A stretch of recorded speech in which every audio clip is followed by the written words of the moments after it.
Falando ainda sobre mudança, vamos falar sobre o mito da caverna. O mito da caverna foi escrito há 500 anos antes de Cristo por Sócrates e Platão.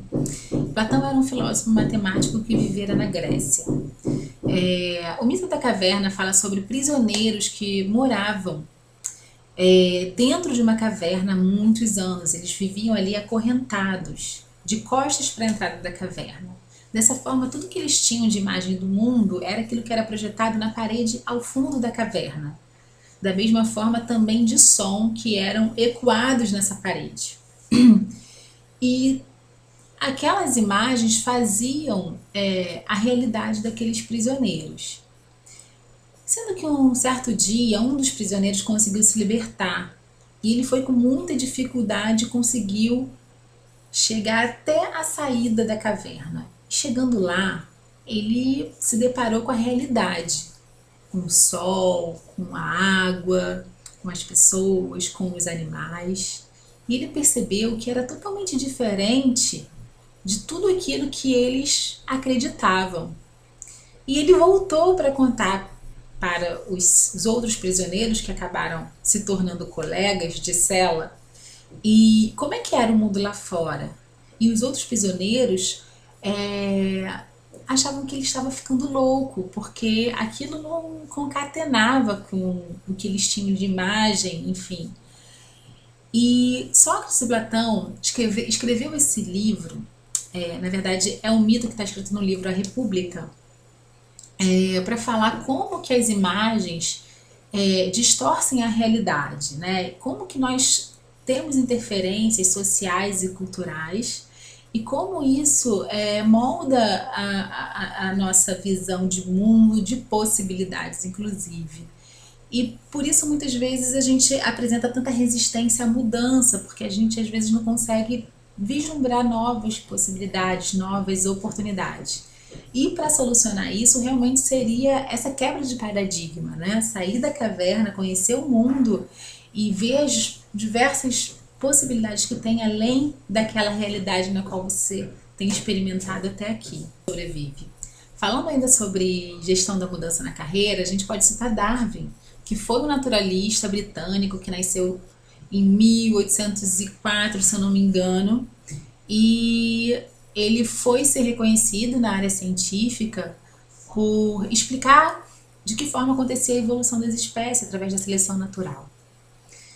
E ele diz que não é mais forte, não é o mais forte que sobrevive, nem o mais inteligente, mas o que melhor se adapta às mudanças. Então, tá aí uma contribuição, ainda falando de mudança, que é um tema sempre tão atual, né?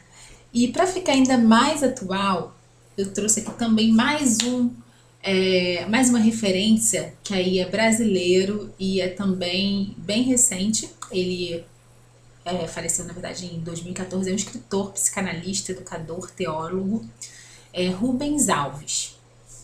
E eu gostaria de ler esse texto para vocês, ou quem tiver a oportunidade, buscar aí na internet o texto de Rubens Alves, que o título do texto é o seguinte: se é bom ou se é mal, só o futuro dirá.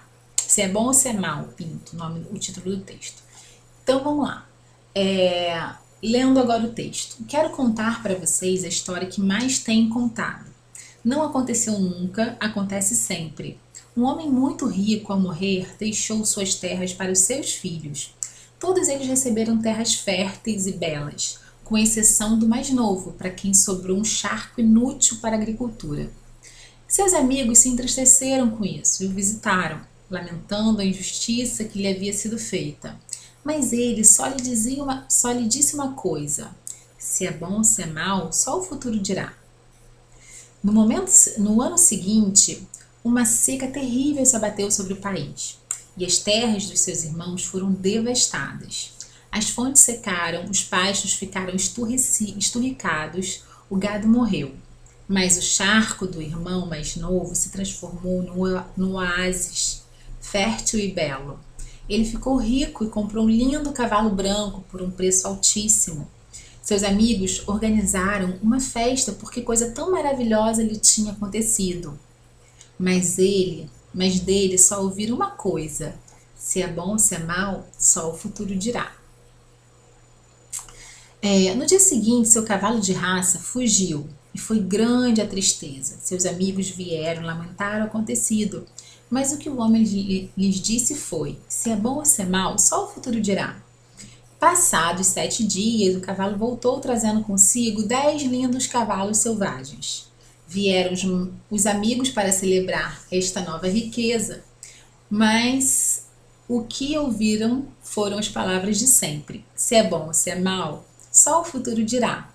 No dia seguinte, o seu filho, sem juízo, montou em um desses cavalos. Montou num cavalo selvagem. O cavalo corcoveou e o lançou longe. O moço quebrou uma perna. Voltaram os amigos para lamentar a desgraça. Se é bom ou se é mal, só o futuro dirá, refletiu o pai. Passados poucos dias, vieram os soldados do rei para levar os jovens para a guerra. Todos os moços tiveram de partir, menos o seu filho, de perna quebrada. Os amigos se alegraram e vieram festejar. O pai viu tudo e só disse uma coisa: se é bom ou se é mal, só o futuro dirá.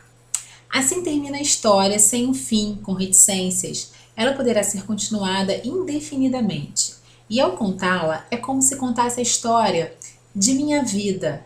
Tanto os meus fracassos quanto as minhas vitórias duraram pouco.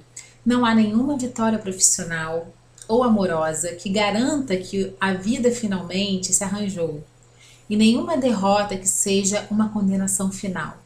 As vitórias se desfazem como castelos de areia atingidos pelas ondas, e as derrotas se transformam em momentos que prenunciam um novo começo. Enquanto a morte não nos tocar, pois só ela é definitiva, a sabedoria nos diz que vivemos sempre à mercê do imprevisível, dos acidentes. Se é bom ou se é mal, só o futuro dirá. Texto de Rubens Alves. E é isso. E agora, depois de dissertar um pouquinho, pensar um pouquinho, refletir bastante sobre mudança através de diversos espectros, eu quero que você me diga como você se vê nesse momento, nesse novo ciclo que se apresenta para você. Para facilitar isso, pega aí um papel, uma caneta, lápis de cor, canetinha, giz de cera. Se você tiver filho, provavelmente você tem isso em casa. E vai lá, faça um autorretrato. Isso, faça um autorretrato de como é você hoje.